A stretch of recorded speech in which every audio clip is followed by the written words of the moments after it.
It was a stormy night, rain pelting down like angry whispers from the sky.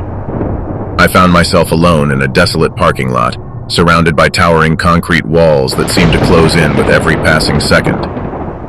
The dim overhead lights cast eerie shadows, giving the place an unsettling ambience. I was in a rush, hurrying to my car with the collar of my jacket pulled tight against the wind. My footsteps echoed in the emptiness, a stark reminder of my isolation. As I reached my car, a bolt of lightning split the sky, illuminating the lot in a harsh white light. It was then that I noticed something strange. The rows of cars that had been there just moments before were gone. Every single one vanished without a trace. My heart raced as panic surged through me. I couldn't comprehend what was happening. How could all the cars disappear in an instant? I looked around, hoping it was a trick of the light, a distortion of my senses. But there was no denying it. The parking lot was empty, save for my car and a few scattered puddles reflecting the harsh glow of the overhead lights. A sense of unease settled in the pit of my stomach. I hesitated, torn between staying put and getting the hell out of there. Another clap of thunder echoed through the air, as if urging me to make a decision. I chose to stay. I needed answers. I climbed into my car, hands trembling as I fumbled for the keys. The engine roared to life and I switched on the headlights, their beams cutting through the rain-soaked darkness. As I drove cautiously through the empty rows, a feeling of isolation gnawed at me. It was as if I had entered a different dimension, a place where logic and reason had no place.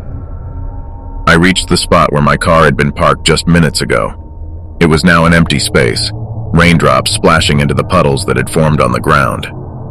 A shiver ran down my spine, and I couldn't shake the feeling that something was watching me from the shadows.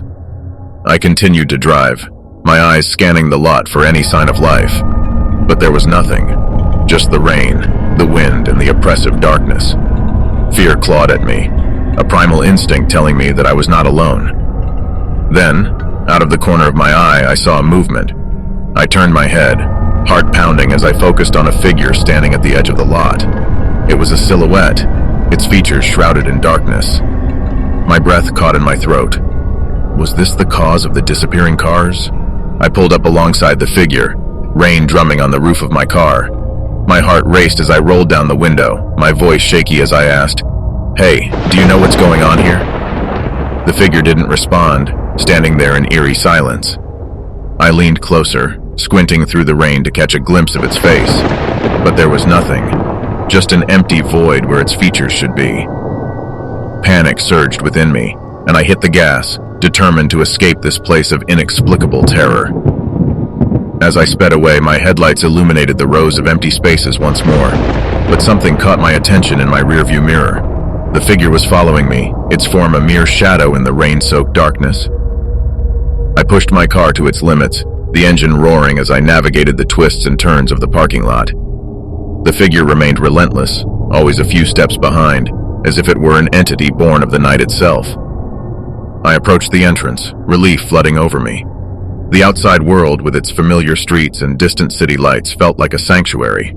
But as I passed through the gate, something unexpected happened.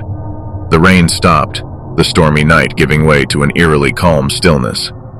I glanced in the rearview mirror, my heart freezing in my chest. The figure was no longer there. It had vanished, just like the cars had. I pulled over and scanned the parking lot once more, empty, as if nothing had ever been there. Fear and confusion battled within me as I sat in my car, raindrops pattering on the roof. The memory of that night still haunts me, a puzzle with missing pieces that I'll never solve. I've avoided that parking lot since then, the fear of the unknown outweighing my curiosity.